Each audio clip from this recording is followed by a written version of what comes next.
What did the Hippodrome look like?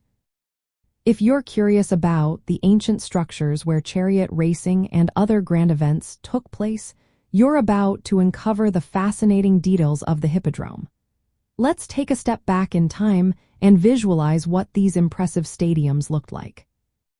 First, imagine a large, oblong-shaped arena, often dug into a hillside. The material excavated from the hill was used to create a banked surface on the opposite side, which supported tiers of seats for the spectators. This design was typical for both Greek and Roman hippodromes, with the Roman version being called a circus. The hippodrome had one end that was semicircular and the other end that was square, resembling a U shape with a closed top.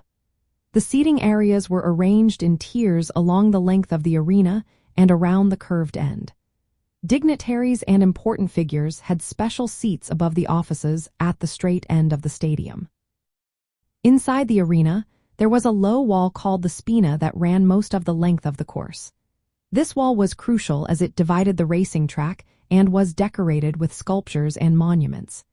These decorations could be tilted or removed to inform spectators about the laps completed by the racers.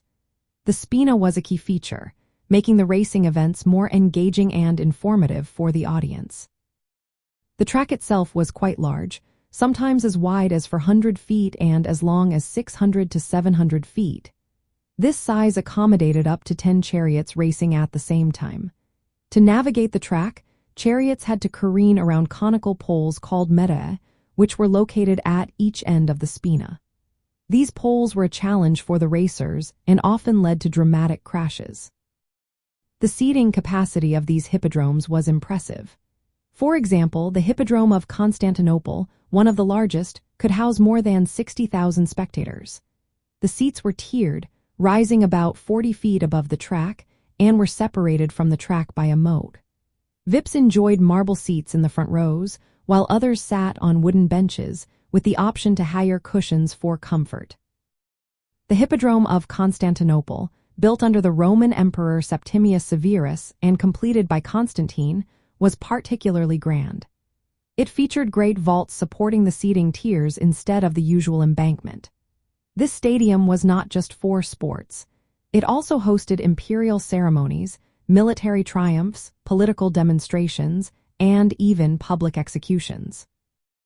In summary, the Hippodrome was an elaborate and functional structure designed for thrilling chariot races and other significant public events.